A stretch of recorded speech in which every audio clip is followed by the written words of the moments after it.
Goiás inteiro, a partir de agora, sábado, 10 da noite, 29 de junho, uma entrevista exclusiva com o maior conhecedor da última semana junina do Brasil, o senador Otto Alencar, como você nunca viu, comigo e com Leila do Vôlei na TV Goiânia, Canal 11, TV aberta para todo o estado de Goiás a seguir. O que por 20 anos não passou de promessa, hoje é uma realidade no estado que dá certo. Uma saúde de qualidade e mais perto de todos os goianos. Goiás agora tem um atendimento regionalizado que virou exemplo para o Brasil. Aumento no número de consultas, queda nas filas de espera para cirurgias eletivas, 8 novos hospitais, incluindo a recém-inaugurada Unidade de Águas Lindas, 6 policlínicas e aumento recorde no número de transplantes de órgãos e tecidos. E se o presente já é uma realidade, o futuro é mais esperança, com a construção do Cora, o maior hospital público de combate ao câncer. Sabemos que ainda há muito a fazer, mas a verdade é que a saúde em Goiás avançou em 5 anos, o que antes só ficava na promessa. Governo de Goiás, o estado que dá certo e que tem o melhor governo do Brasil.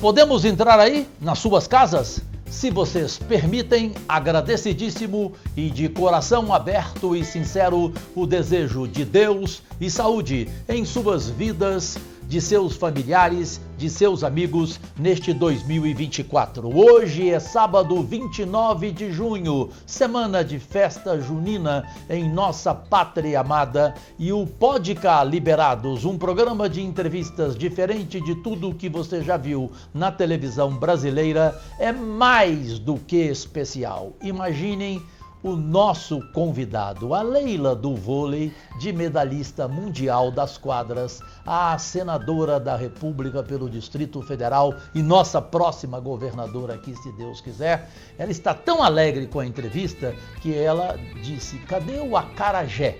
Ou seja, falta o acarajé. Gente, primeiro agradecer em rede mundial o nosso programa e em todo o Brasil, cada vez mais presente nas TVs abertas e fechadas. Hoje estreia para toda Minas Gerais via SBT, TV Alterosa, também no Ceará pela TV Meio e agora no Rio de Janeiro pela TV Lagos. Portanto, completamos o país, o mundo inteiro, pelos aplicativos smarts, LG, Samsung, iOS, Android, no comando da Sul TV. TV Meio, a emissora que mais cresce no Brasil, está aqui. Leila, você imaginava o nosso entrevistado de hoje, dessa semana em especial? Ah, não fala. E que felicidade, né? Olha esse sorriso, pessoal. Não dá. O Otto pra gente é uma inspiração. E ele é símbolo do baiano mesmo, legítimo no nosso congresso aqui no Senado Federal. Otto, primeiro prazer, né, irmão? Prazer estar contigo mais uma entrevista aqui, mas é especial porque eu lidero Otto e eu tenho muita alegria de falar líder, porque é uma figura para nós aqui, além de muito carismática, é uma liderança forte, é um homem de muito caráter, de muita personalidade. Demais. E que lidera muito bem, né, o colegiado aqui de líderes e o partido dele, que é o PSD, né, senador Otto? Obrigada demais, prazer demais tê-lo aqui conosco. E só para completar esse início e deixar o Otto abrir, além de tudo o que a Leila colocou, é impossível você não ter uma gratidão com Otto Alencar. No meu caso, eu sofri um AVC no plenário em 19 de novembro de 2019, ao lado de quem? De Leila do Vôlei, cadeira por cadeira. Já chegando no Senado. Já chegando no Senado. Quem que me salva? Otto Alencar, médico ortopedista, junto com Nelsinho Tradi, com Marcelo Castro. A Zenaide também, os Zenaide, médicos, né? Correram todos os Mas médicos. o Otto estava mais próximo, né? Sim, né? sim. Então, esse é Otto Alencar, que tem tanto privilégio na vida, Leila, que o homem nasceu em Rui Barbosa, na Bahia. Pode? Para o Brasil inteiro, deputado, governador, tudo. Otto, que privilégio. Cajuru, obrigado. Otto de Deus. Otto de Deus, você me chama. O privilégio é meu de estar aqui ao seu lado, ao lado da Leila, nossa senadora querida por todos nós, participar desse programa. E eu quero me colocar à sua inteira disposição. Se você pode perguntar aquilo que desejar, o acarajé que a Leila falou, ou da capoeira, ou do toque do berimbau, do toque do atabaque, ou então da chula do meu sertão, da embolada do meu sertão, do sertanejo que agora comemora nesse sábado os nossos São João, com as músicas de Zé Ramalho, Gonzagão, Elba Ramalho, Dominguinho, de Geraldo Azevedo, que nós conversávamos há pouco, ele contando na música dele como surgiu o forró. Definindo o forró. Forró, né? Que o nome forró vem de uma expressão do inglês, os ingleses foram fazer a ferrovia no Nordeste, de noite tocava a música dele e botava no galpão, forró. Então aí surgiu o forró. Canta um pedacinho dessa do forró do Geraldo Azevedo, por favor. Um pedacinho. Não, olha, nossa... Tá vendo? Eu sabia que o Cajuru que é impagável, né, gente? Como surgiu o forró? Foi antes de Jesus Cristo, foi antes de Lampião, foi antes de Jesus Cristo. Muito bom, não. Mas nosso amigo ali que é da música. Genro do Ivaninski, que é também eu não do sei forró. a letra toda, não. Essa é uma música que eu gosto de ouvir, mas não gravei a letra. Algumas de Gonzagão eu gravei. Que nós vamos daqui. É. Esperem, brasileiras e brasileiros, minhas únicas vossas excelências, por surpresas como você nunca viu. Mas o berimbau, uma música de bimba, uma música que fala sobre a capoeira, aí você pode falar, porque é uma coisa que eu tive esse choque de cultura, né? O cara criado no interior da Bahia, numa fazenda, num sítio, montando o cavalo, tanto que eu digo sempre que eu fui nascido e criado no lombo do cavalo. Então eu sei pegar um cavalo, sei amansar, sei encilhar, sei botar para pisar, fazer tudo que você pensar num cavalo, você fazer.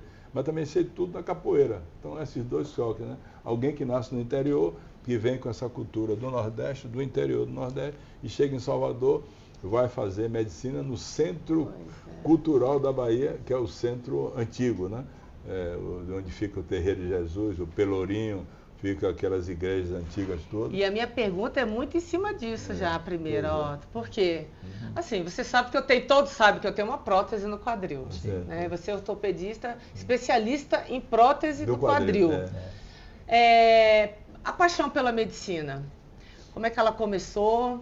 E por que prótese do quadril? Especialista em ortopedia, prótese no quadril. Olha, tem coisas interessantes. E você me dá outras dicas. Gente, ninguém sabe. Por exemplo, toda vez que eu entro no plenário, ele olha pro meu pé e fala, Leila, esse salto aqui... Tem que botar um saltinho de borracha. Colocar um saltinho de borracha. Essa eu nem sabia. Não, sempre. Ele sempre tá, olha, Leila, não brinque com isso, seja responsável, porque você pode ter problema depois. É porque todo anatomista que conhece bem o corpo humano sabe que onde Deus colocou mais acolchoamento e gordura foi na sola do pé.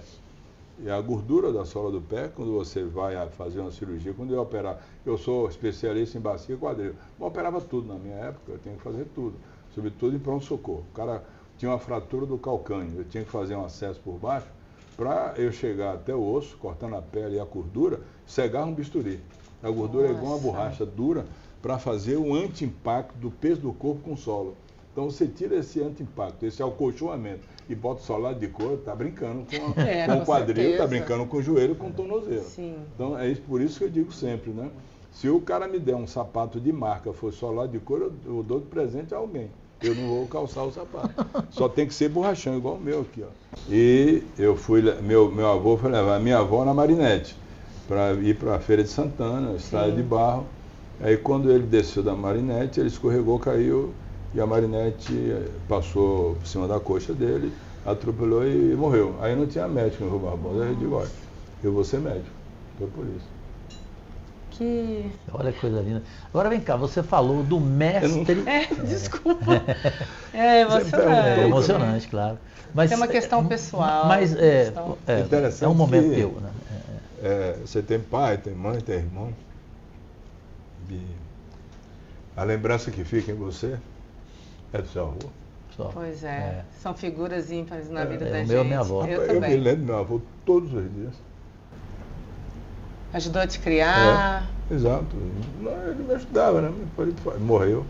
E aí eu digo, vou ser médico, não tem médico aqui, ele morreu sem médico, sem atendimento, eu vou ser médico. Aí botei na minha cabeça isso, que não era o que eu queria ser. Até porque eu pensava em continuar lá fazendo cavalo, boi, meu pai, boiadeiro, pegava gado lá do oeste da Bahia, do lado esquerdo de São Francisco, atravessava o... Eu tenho um lencinho aqui. Tá bom, desculpa.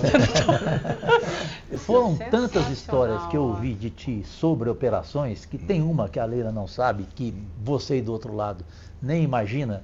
Com quem? Com o famoso Antônio Carlos Magalhães, da Bahia para o Brasil também, quando ele precisou ser operado por ti. Não foi um atendimento, ele teve um problema na articulação e estava mancando e vinha aqui para Salvador para uma solenidade e não queria chegar mancando, né? E aí eu fui fazer uma infiltração nele. Infiltração é outra coisa. Ele melhorar, aí disse, faça a infiltração, se eu melhorar, ele manda uma gravata. Se eu não melhorar, sai da cidade, que eu vou mandar ele pegar. Se não melhorar, sai da cidade. E aí, que moral da história? Ficou bom. Ele não saiu da cidade, virou governador, tudo. Que era um grande amigo, né? Meu amigo, assim, meu amigo. Eu gostava muito dele porque ele era uma pessoa muito, assim, achava piada em tudo. Certo. Eu gostava muito dele, ele também gostava muito de mim, eu me dava bem, que era um paizão pra gente na época, né? E ele encontrava piada em tudo, sim. E alegria em tudo, ele captava assim, as coisas com facilidade e, ao contrário do que muitos pensavam, ele era um meio coronelzão e tal, muito rígido, mas na convivência pessoal... No trato, né?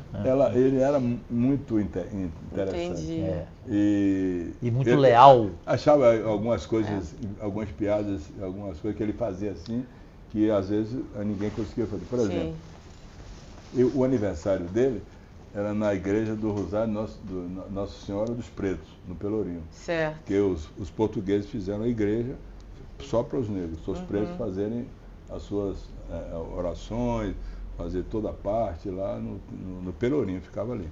E ele comemorava o aniversário nessa igreja, certo. Nossa Senhora do Rosário dos Pretos, no Pelourinho.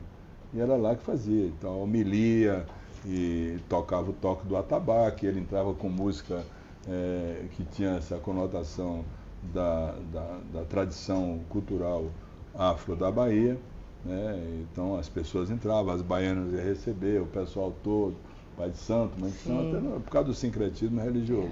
E quem fazia a homilia era um padre negro que era muito culto, padre Sadoc, e talvez tenha sido o orador sacro que eu ouvi falar melhor. Falava para encantar as pessoas. E para agradar também. Sim. E era muito amigo de Antônio Carlos. E numa dessas, ele, falando sobre Antônio Carlos, logo depois da perda de Luiz Eduardo, ele dizia: Antônio Carlos Magalhães podia ser considerado a Belisário, general romano, que dizia: na defesa de Roma, se eu avançar, sigam-me. Se recuar, matem-me. Se me matarem, vingue-me, na defesa de Roma. Antônio Carlos pela Bahia é a mesma coisa. Quando terminou a homilia, nós fomos para casa de Antônio Carlos. Ele dava um almoço a gente, comida baiana e tal, estava em pé assim com os amigos, de repente o senador chegou, de mim e fez: Alencar, Sadoc hoje, o padre hoje exagerou. Se eu recuar, não quero que me matem. Né? Bom, gente. Esse era ele. Esse era Antônio Carlos. Bom, gente, televisão. Alegre.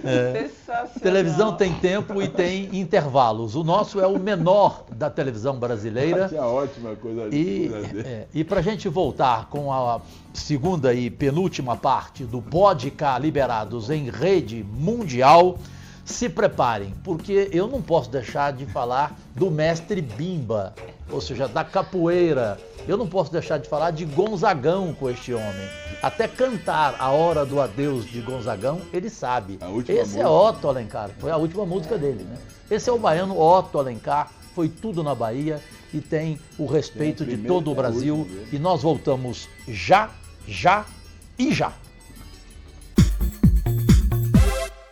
O que por 20 anos não passou de promessa, hoje é uma realidade no estado que dá certo. Uma saúde de qualidade e mais perto de todos os goianos. Goiás agora tem um atendimento regionalizado que virou exemplo para o Brasil. Aumento no número de consultas, queda nas filas de espera para cirurgias eletivas, 8 novos hospitais, incluindo a recém-inaugurada Unidade de Águas Lindas, 6 policlínicas e aumento recorde no número de transplantes de órgãos e tecidos. E se o presente já é uma realidade, o futuro é mais esperança, com a construção do Cora, o maior hospital público de combate ao câncer. Sabemos que ainda há muito a fazer, mas a verdade é que a saúde em Goiás avançou em 5 anos, o que antes só ficava na promessa. Governo de Goiás, o estado que dá certo e que tem o melhor governo do Brasil. Voltamos em rede mundial com a segunda parte do imperdível e hoje impagável Podcast Liberados, um programa de entrevistas que você ainda não tinha visto na televisão brasileira, no comando da TV Meio, a emissora que mais cresce no país. E agora com alegria, São Paulo, Grupo Tati, Minas Gerais, SBT Alterosa, Brasília, TV Brasília, Rede TV, Canal 6, Ceará, TV Meio, enfim, e em todo o mundo você pode nos ver. Otto Alencar, o baiano de Rui Barbosa, na cidade, no interior, que é uma enciclopédia indiscutível. A Leila do Vôlei no intervalo falava sobre isso. Como você não ficar uma tarde inteira conversando com este homem público, com este ser humano, pela cultura, pela capacidade, por tudo que ele representa. E ele falava do mestre Bimba, Leila do Vôlei, isso, do capoeira. E da capoeira. E vocês não sabem dessa. Eu fiquei encantado ao ouvir do Otto. Como é que a capoeira, que antes era coisa de malandro, de marginal, ela virou o decreto no governo de Getúlio Vargas, Otto Alencar? Olha, a capoeira, o capoeirista, não podia fazer nenhuma dança de capoeira, tocar tabaco, berimbau ou jogar capoeira na rua. Na Bahia era proibido, era preso, porque aí se considerava malandro, que era marginal. E aí o mestre Bimba, Manuel Machado, o nome dele, foi ao Getúlio Vargas. Getúlio Vargas recebeu ele no Palácio do Catete. Palácio do Catete, no Rio de Janeiro.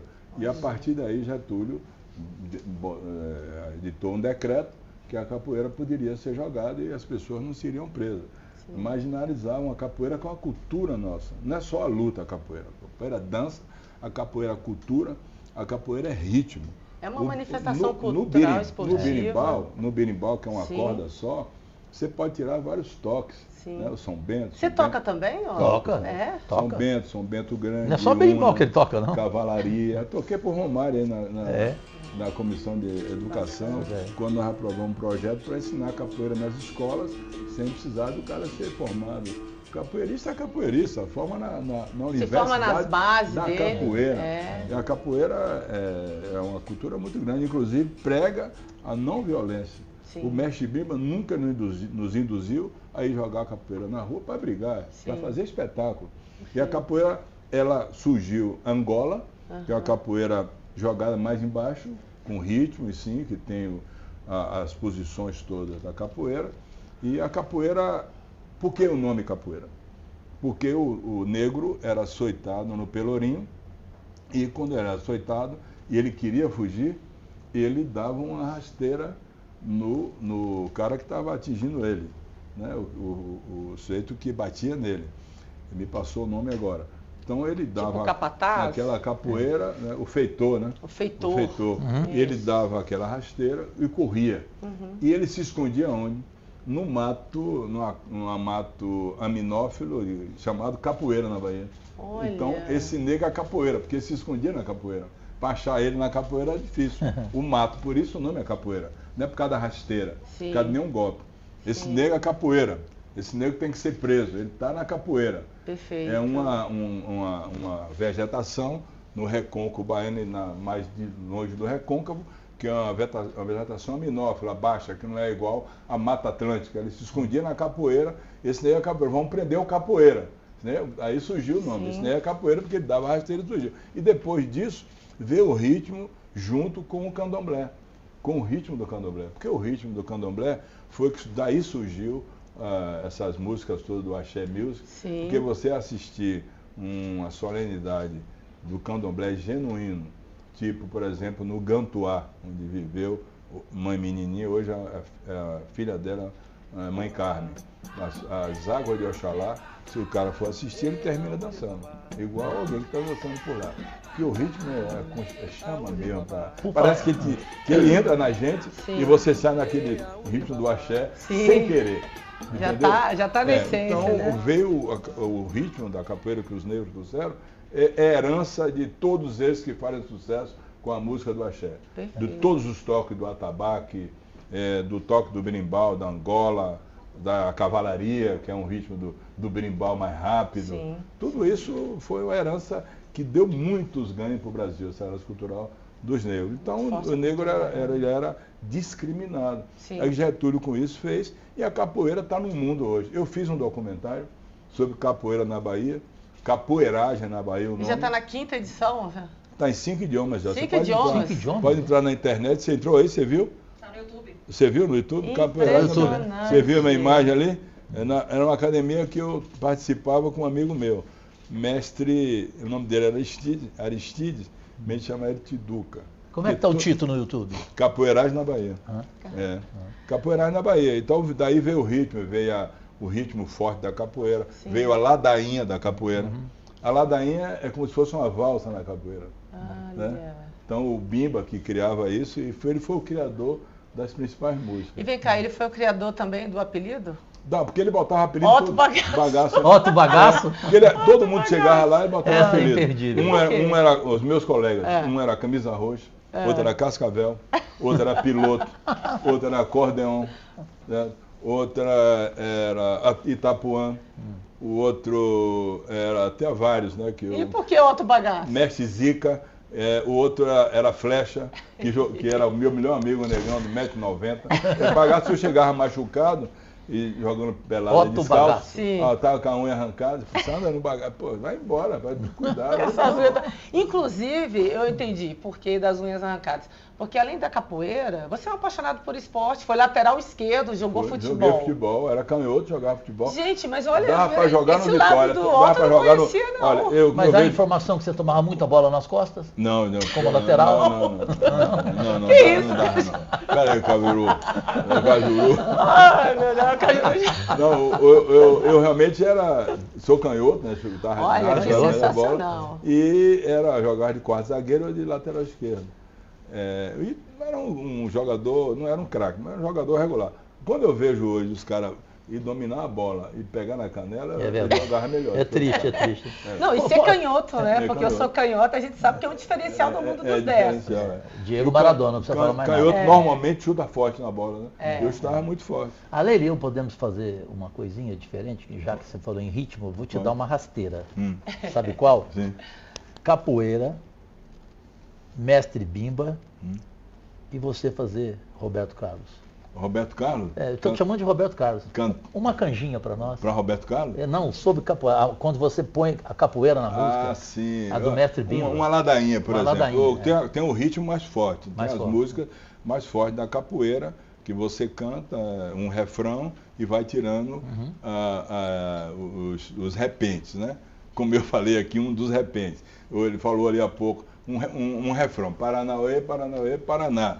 Então eu falei aqui, aquele negócio que o Bimba, numa reunião, ele chegou lá, os caras estavam lá e tal, muita gente que não era da capoeira e tal, ele olhou assim para a plateia e fez o repente, né? E disse, nessa terra não tem homem que não seja meu amigo, os homens dormem com os homens, as mulheres dormem comigo. Quer dizer, era o refrão da capoeira. Então, tinha isso, né? Olha, vocês veem tudo em frente aqui. Então, depois vinha o refrão, né?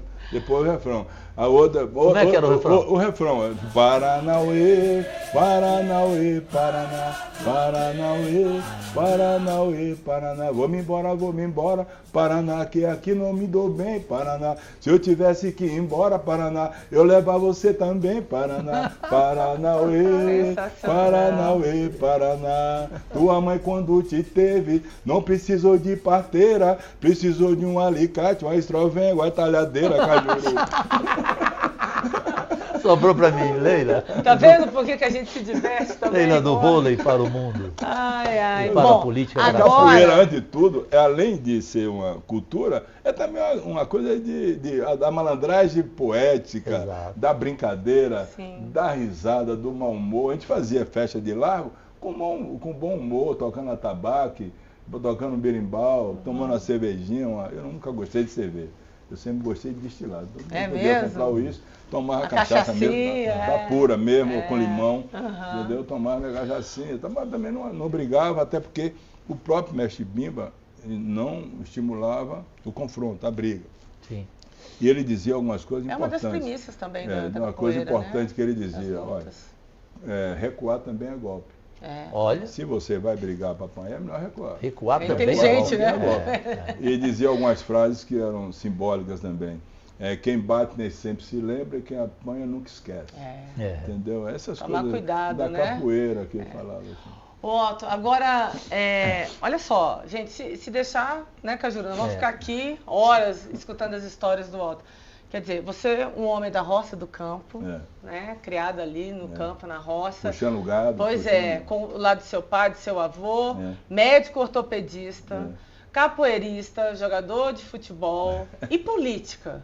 Como é que a política aconteceu na sua vida? Aconteceu com a reabertura democrática em 85, 86. Quem te inspirou? Quando minha família toda era política. Né? Desde do meu avô foi prefeito, eu tive um tio que foi deputado constituinte em 47, Humberto Alencar.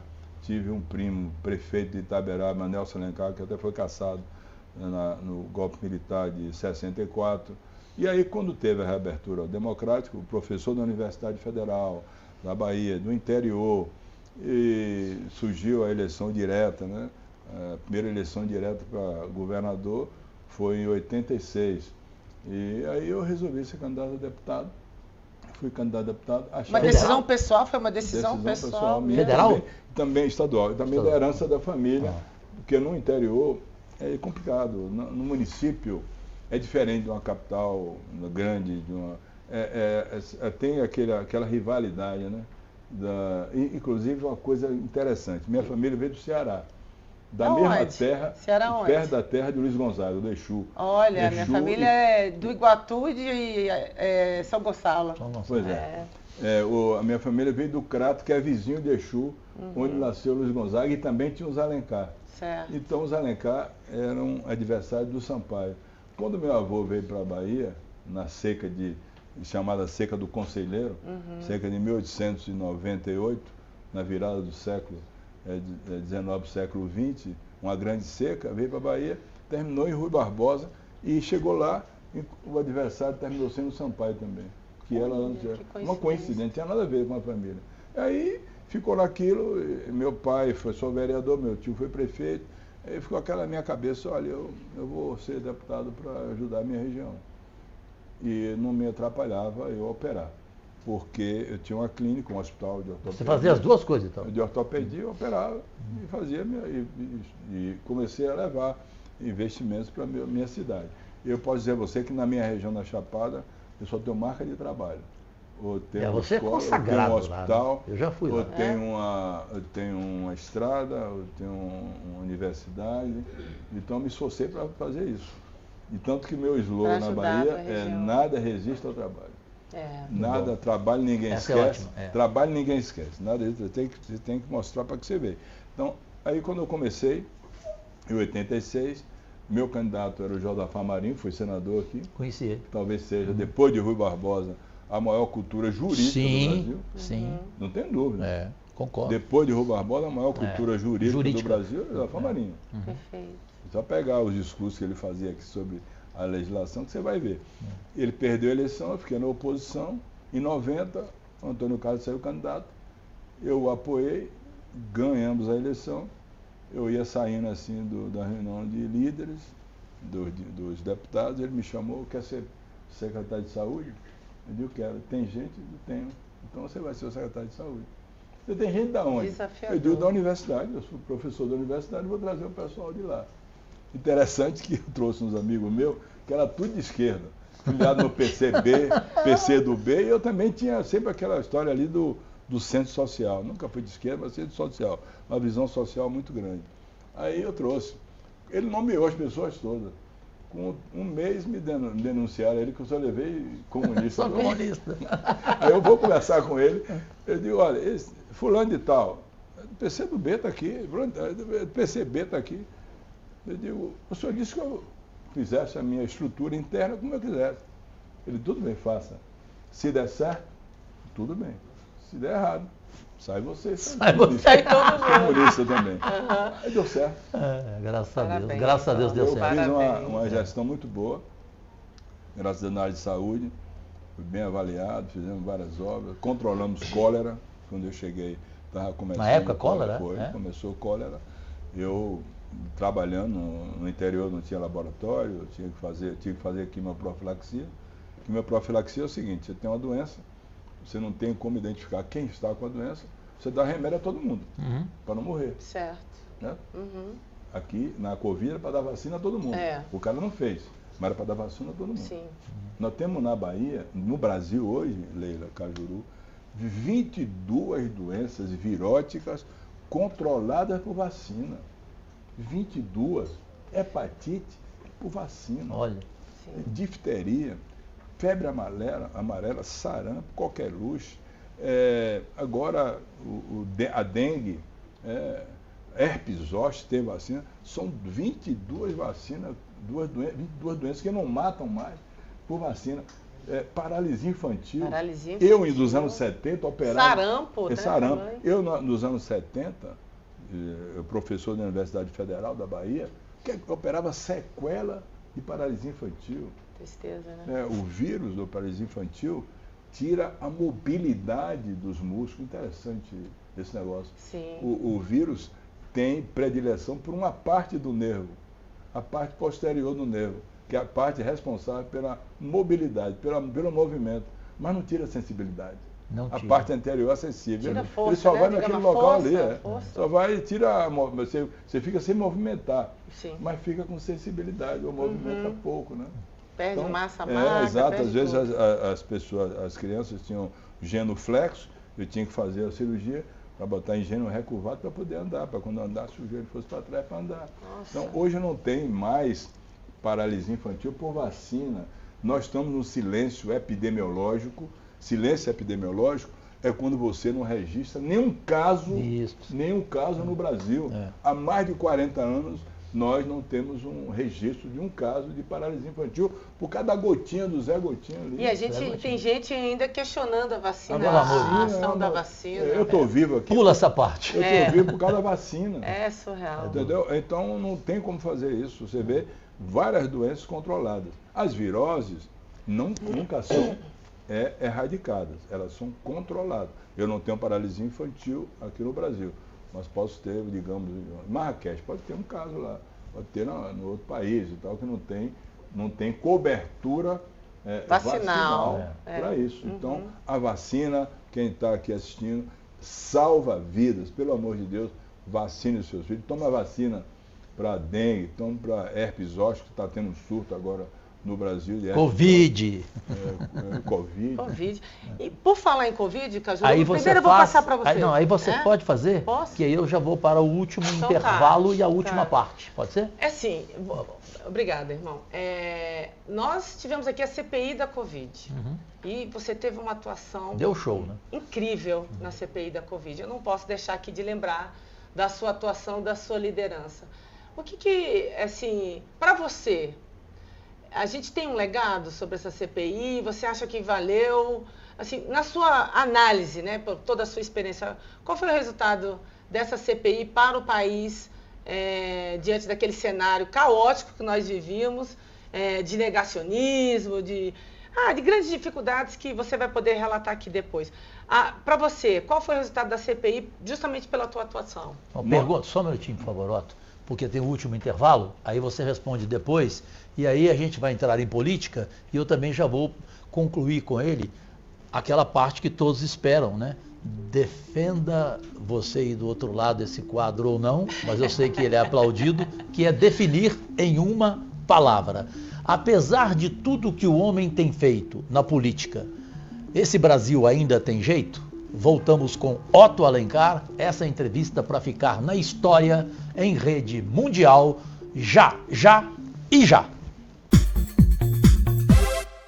O que por 20 anos não passou de promessa, hoje é uma realidade no estado que dá certo. Uma saúde de qualidade e mais perto de todos os goianos. Goiás agora tem um atendimento regionalizado que virou exemplo para o Brasil. Aumento no número de consultas, queda nas filas de espera para cirurgias eletivas, 8 novos hospitais, incluindo a recém-inaugurada Unidade de Águas Lindas, 6 policlínicas e aumento recorde no número de transplantes de órgãos e tecidos. E se o presente já é uma realidade, o futuro é mais esperança, com a construção do Cora, o maior hospital público de combate ao câncer. Sabemos que ainda há muito a fazer, mas a verdade é que a saúde em Goiás avançou em 5 anos, o que antes só ficava na promessa. Governo de Goiás, o estado que dá certo e que tem o melhor governo do Brasil.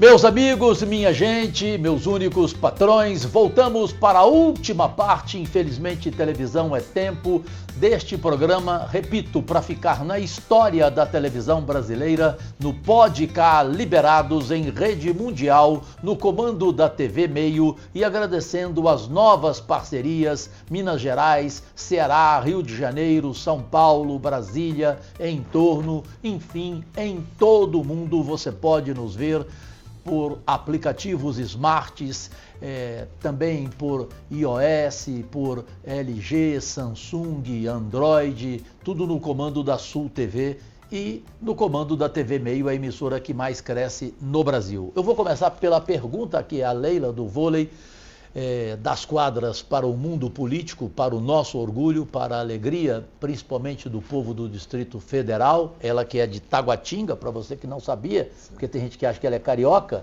né?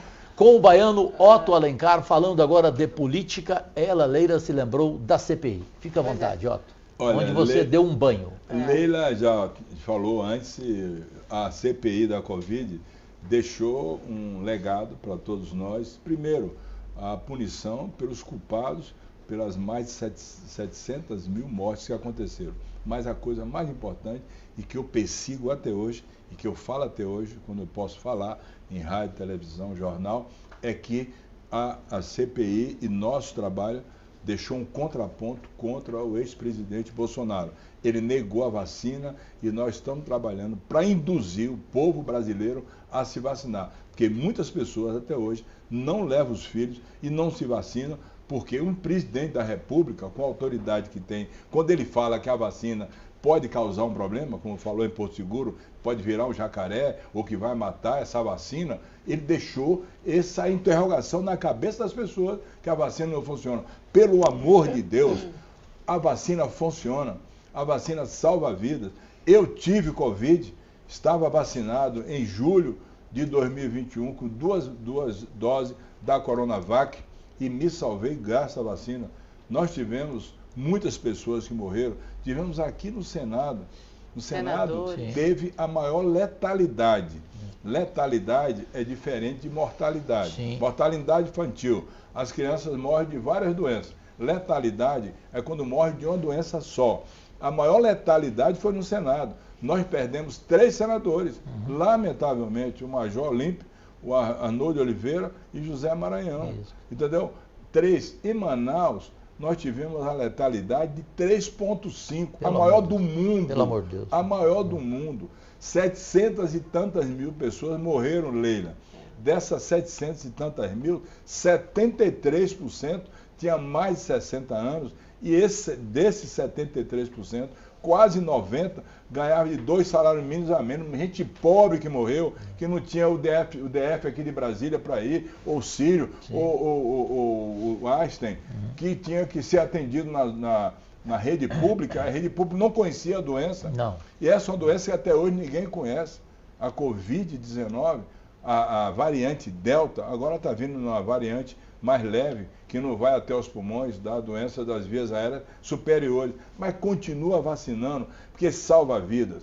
As doenças da infância, tem vacina para tudo, para não morrer de sarampo, como a Leila falou, ou outra doença virótica.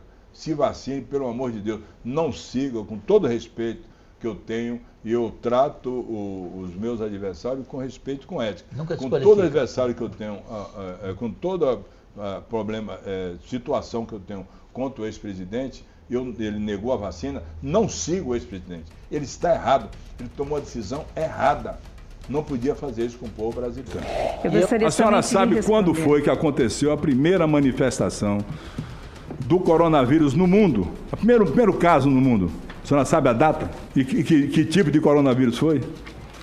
Exatamente. Diga o número, diga o ano. Porque a responsabilidade com a vida é para quem conhece a doença. Então, o senhor não sabe o senhor sabe qual é o grupo que pertence o Covid-19, o novo coronavírus? Vou repetir, eu não vou nem colocar a resposta assim dessa forma, só para não agredir a área médica, eu não sei mesmo. Mas o senhor tinha que saber.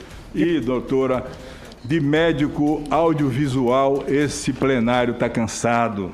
E eu tenho aqui que também lhe ser grato, porque só há 2 pessoas no Brasil que jamais se esquecem em entrevistas de agradecerem ao fato de que, se não fosse o Cajuru, não teria a CPI. Sem dúvida e nenhuma. Milhões de pessoas teriam morrido porque ela aí iria se engavetar. É só você na política que reconhece isso, e o jornalista Marco Antônio Villa. Você, Cajuru, foi determinante com sua visão de entender que a CPI não seria instalada, e você foi ao Supremo Tribunal Federal, provocou o ministro Luiz Barroso, do Supremo Tribunal Federal, ele deu a decisão e a CPI foi instalada. Então, tem gente com as vidas salvas pelo nosso trabalho da CPI, dos médicos, dos profissionais da área de saúde, tem também o dever de reconhecer a sua visão, de enxergar. Você que até tem uma limitação visual, mas o importante de um político não é só enxergar com as vistas ou com a inteligência. Enxergar com esse órgão aqui, ó, coração. Esse é que manda. Com inteligência política, a minha pergunta que depois da Leila eu fiz para deixar nessa última parte. Apesar de tudo o que o homem tem feito na política brasileira, esse Brasil, Otto Alencar, com a sua sabedoria política, ainda tem jeito? Tem tido jeito ao longo dos anos, Cajuru, até porque até 21 anos, na cidade onde eu nasci, eu bebi água bruta. Quando eu cheguei na Universidade Federal da Bahia para estudar medicina e passei na Federal, eu até aquele momento, 17 anos, eu não tinha feito um exame de fezes. Quando eu fiz o exame de fezes, eu tinha todos os vermes que uma pessoa humana podia ter no intestino. Um mitos, ameba, inclusive ectosomose grave. Eu fui o cobaia da medicação que hoje que elimina a ectosomose, Mancil. E o meu professor na época, Luísio Prada, perguntou: eu estou fazendo esse teste com essa medicação, você quer tomar? Você tem 2 opções, ou você faz a filtração do xistosoma, que era uma coisa que não dava certo, filtrar as lavras no seu organismo, ou tomar o Mancil como um cobaia. Eu disse: eu quero ser cobaia, professor. Me dê a medicação. Eu tomei, era a medicação de escolha que eliminou a ectosomose. Hoje, na minha cidade onde eu nasci, eu fui o único a passar em vestibular, o primeiro, nasci em Rui Barbosa. Hoje passa 5, 6 alunos em medicina, falam em direito, evoluiu. Não acabou ainda as desigualdades sociais, pelo problema que nós reconhecemos da desigualdade social, que vem ainda da escravidão, da monarquia, da dificuldade, do preconceito contra os negros, contra os índios, que é uma população que precisa ascender aos bens e serviços que uma sociedade moderna pode oferecer, e eu sei, mas melhorou muito, mas precisa melhorar muito mais, com gestão eficiente do presidente da República, dos governadores e, acima de tudo, dos prefeitos. Sabia que você falava. Porque minha cidade, meu estado, tem 417 prefeitos. E eu conheço municípios em que a saúde pública é bem cuidada, onde falta o Bolsa Família, ele vai lá e completa. Então, depende do gestor, daquele que está sentado na cadeira, que tenha compromisso e entender que a população que ele representa tem que ter os bens civis. Eu acredito, que o Brasil vai dar certo e nós vamos, aos poucos, resolver essa questão do fosso social. Melhorou muito, melhorou, mas falta ainda muita coisa por se fazer. Então, estou aqui na capital, em Brasília, como no seu estado de Goiás, na Leila, que defende tanto o Distrito Federal, lutou muito para que no arcabouço fosse mantido os recursos para a capital, e eu votei a favor, por indução dela, ela conquistou meu voto, pelo esforço dela em defender Brasília, a nossa capital, como um todo, tanto as cidades satélites como aqui, o coração, o centro de Brasília, precisa crescer, evoluir muito com o trabalho dela. Então, eu acredito, eu não sou, eu sou realista, né? Aquele realista que trabalha com essa realidade que você conhece, o perfil, sabe o diagnóstico, e o tratamento é gestão pública eficiente, não permitir gasto público além da arrecadação. Eu aí digo, a Haddad está certo, o déficit zero, compatibilizar receita e despesa e fazendo o social. O social é fundamental. O que é o social? Educação, saúde e uma política compensatória para quem não pode trabalhar numa fábrica porque não tem escolaridade. Quando eu levei a primeira fábrica de calçado para a Rua Barbosa, trouxe lá de 2 irmãos no Rio Grande do Sul, a pegada. Em 2002 eu era governador da Bahia, eu tinha o quê? 50 anos, mais ou menos, 50 e poucos anos. Eu não pude colocar um amigo meu de 50 anos na fábrica, porque nenhum tinha escolaridade nenhuma. Porque os governos militares não abriram universidade, não abriram escola técnica. O meu estado, Cajuru, anote aí, passou 200 anos com uma universidade federal só no informei. Que isso? O Lula levou 6 em 8 anos. Levou 32 escolas técnicas. É por isso que na Bahia a gente vota no Lula pelo que ele fez pela Bahia. E o trabalho ninguém esquece, como eu lhe falei, e o político vive daquilo que ele leva para ser representado. Sem dúvida. É por aí. Perfeito. Bom, o meio ambiente, começando com a Leila do vôlei e Gonzagão, que vocês vão ficar surpresos. 2 assuntos ficam para o final do programa e agora o esperadíssimo Defina em uma palavra. Quadro que sempre começa com Leila do vôlei. Otto, defina a Bahia.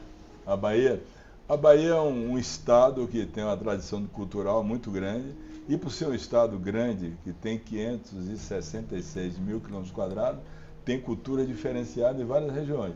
Se eu chegar no Nordeste, eu sou da Bahia Central, do centro-norte da Bahia, que é a colonização pelos bandeirantes, que o caminho era o Rio São Francisco, não tinha estrada. Então nós temos uma cultura que é muito enraizada em tradição, assim, de pedir bênção ao pai, de andar com a melhor roupinha no dia do comício, de andar bem trajado, de tratar bem as pessoas. E também tem uma Bahia do Recôncavo, que eu depois absorvi essa cultura dos afrodescendentes, onde tem os candomblés, onde tem o toque do atabaque, onde tem a cultura do marisco, também de se trabalhar no mar, de pescador, que Dorival Caymmi definiu tão bem. E quando você vai lá para cima, para o Nordeste, na divisa com Alagoas, com Sergipe, aí é a região do Cabo da Peste. Filho da Peste, filho do Cabrum, porque é outra cultura. Quando chega no extremo sul, tem uma cultura diferente, ali perto do Espírito Santo, na divisa de Minas. É outra cultura diferente. Então vai para o oeste da Bahia, a região da margem esquerda de São Francisco, já tem lá uma outra cultura diferente. Os caras que trabalham ali produzindo soja, produzindo algodão de alguém que veio dos gaúchos, que foram bem recebidos, veio de Santa Catarina, veio do Rio de Janeiro. Então é um estado multicultural. Mas na verdade, o coração da Bahia depende muito da cultura herdada pelos afrodescendentes, da cultura das raízes, né, que Jorge Amado descreveu nos livros dele, em Jubiabá, Mar Morto, e o último livro, talvez um dos últimos que ele escreveu, Navegações de Cabotagem, descrevendo a cultura do português, do negro e do índio. Então, os portugueses, quando vieram para o Brasil, todos eles não trouxeram mulheres portuguesas. Ele aqui, a descendência veio logo com os índios, depois com o negro. Então, é um estado multicultural, multirracial, e como é multirracial, todos têm que ser bem tratados. tanto os de herança europeia, como os negros, como os índios. E eu defendo isso com muito ardor, até porque eu absorvi isso, e a minha avó era índia. A minha também, a minha bisavó era índia. Minha avó era índia. Então mas se todo mundo desse uma aula... Eu tenho aqui o sangue índio dentro de mim, então eu tenho que respeitar. Respeito muito e eu tenho uma convivência e uma luta muito grande contra o preconceito racial. Eu agora tenho um ídolo, é o Vinícius Júnior. Todos nós. É meu também. Levantando a bandeira contra o racismo. Deus, eu amo esse Deus e o enviado de Deus foi Cristo, está na Bíblia isso, não fez acepção das pessoas, exclusão das pessoas. Excluir um ser humano pela cor da pele, que é amarelo, que é negro, isso é uma coisa assim que deve ser punido com muito rigor. Muito rigor. Olha, se todo homem público e se todo entrevistado aqui desse uma aula nesse quadro que se chama Define uma Palavra, eu mudaria o quadro para Defina em várias palavras. Mas normalmente não tem ninguém com a aula que você dá. Então a Bahia em uma palavra. Bahia em uma palavra, deixa eu ver, alegria. Alegria. Respeito pelas pessoas. Nossa, diversidade. Em uma palavra. Em uma palavra, vou dizer aqui, o Jorge Amado, os livros de Jorge Amado. Vai lá ler os livros. Ele é diferente até nisso. Em uma palavra, Antônio Carlos Magalhães. Trabalhador, eficiente, bom amigo nas horas da dificuldade dos seus amigos. Agora, um sentimento da época de que realmente era muito firme, às vezes até muito duro nas suas decisões, nas suas palavras. Era um homem que talvez saía da tranquilidade para a exaltação e voltar na mesma hora. Vamos dizer assim, um QRS no eletrocardiograma, assim, entendeu? E depois um espaço QT, tá normal. Sensacional, Leila, muito bom. Em uma palavra. Olha, defina em uma palavra vacinas. Vacina fundamental para salvar a vida. A vida. A vacina é a vida. Perfeito. De vida para a família, em uma palavra, avô. Avô, um pai, alguém que lhe cria, que lhe dá o exemplo e você segue. Filhos. A filha é a coisa melhor do mundo, é a solução. Leila. Filha é a solução. Defina em uma palavra, é tão difícil, gente, porque o Otto ele deu uma aula aqui para nós. Aula, né? Defina em uma palavra o esporte. Esporte e saúde, convivência, respeito, né? Ou seja, é fundamental na vida. Perfeito, né? Para você viver. Eu hoje pela manhã, eu não faço mais esporte, eu gostaria de jogar uma pelada. Eu também. Eu também. Não dá mais. Eu era bom direito. 2 vezes. Eu operei o joelho 2 vezes. Uma por menisco e outra por ligamento. O menisco foi jogando capoeira. E o ligamento você rompeu? Foi futebol, foi. Rompeu? Eu operei. Então, eu gostaria de jogar uma pelada, mas hoje de manhã eu fiz 12 quilômetros de bicicleta. Todo dia eu faço meu exercíciozinho, boto a bicicleta fixa e fica ali balançando. Perfeito. Aí dá para andar. Claro. Aí o Tassi Ereçade, que andava comigo aqui pelo está nos vendo Senado, agora lá na TV Meio. Pelo Senado, aí no túnel do tempo, de vez em quando ele ficava fazendo onda comigo e dizia que você não aguenta levantar a perna. Aí eu dava uma benção nele, uma vez quase pegou. Sabe como é a benção no capoeira, né? Que você faz assim. Tá pesada? É a benção, é uma benção. Quase pegou nele. Nossa. Passou assim, ó. Imagina. Em uma palavra, Lula. Lula, o vencedor de qualquer adversidade. Em uma palavra, Jair Bolsonaro. Um presidente negacionista. Bom, Leila. E por fim, em uma palavra, o homem Otto Alencar. Isso. Você vê. Um médico com muita vontade de dar solução a tudo que faz a pessoa sofrer. É isso aí. Irmã Dulce, 12 anos, me ensinou mais isso ainda, né? Então, talvez seja alguém que se comove muito com as coisas do povo. É isso aí. Eu acho que é mesmo. Defina em uma palavra Gonzagão para a gente entrar no fim do programa. Perfeito. Não dá para definir Gonzagão com uma palavra. Não dá, não tem jeito. Gonzagão foi o poeta do sertão, o criador de vários ritmos, né, que hoje são tocados, do forró, do chachado, do shot. Do baião, E também de músicas que definiu o drama do sertanejo com a seca, né? Eu há pouco falava com você de uma música dele chamada Triste Partida, que são 7 minutos e tanto ele definindo o sertanejo que olha para o céu, em novembro, dezembro, esperando a trovoada não vem.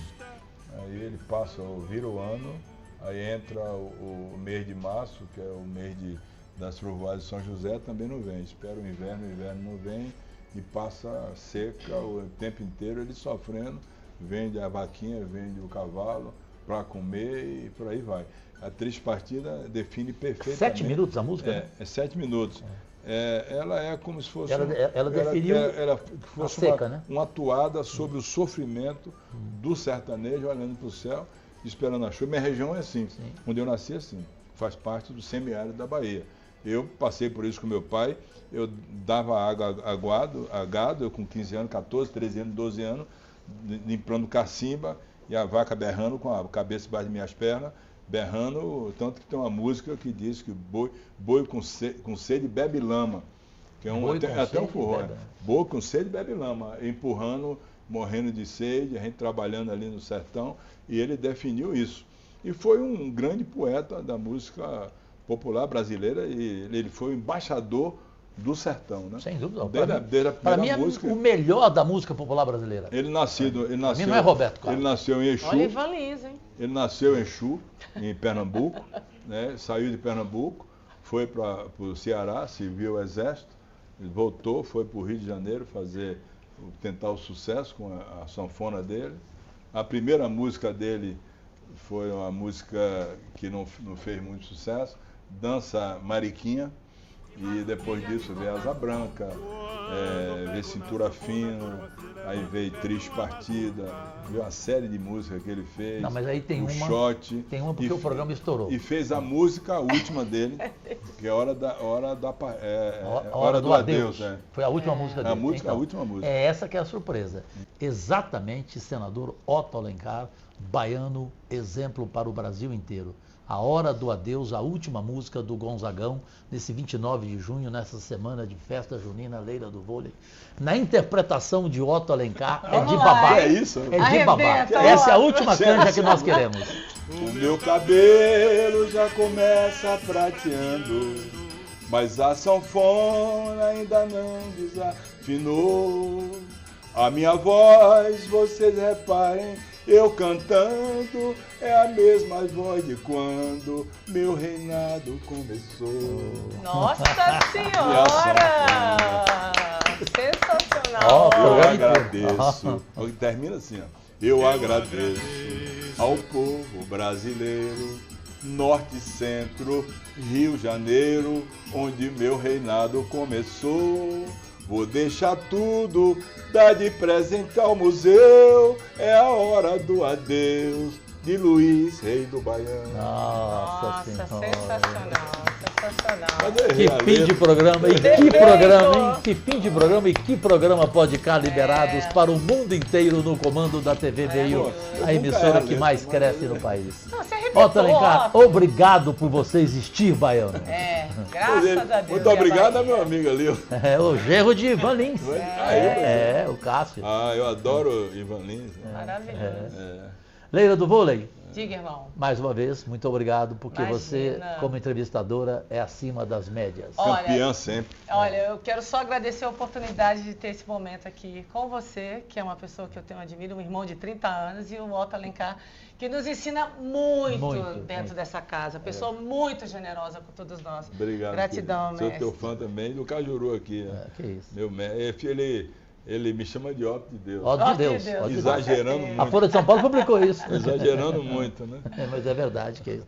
Otto de Deus em todos os sentidos. Bem, Deus e saúde. Pátria amada, agradecidíssimo. E na próxima quarta-feira tem reprise às 11h45 da noite deste programa mais do que especial para o mundo inteiro. Vamos lá. Valeu, Cajuru. Valeu, Leila. Valeu.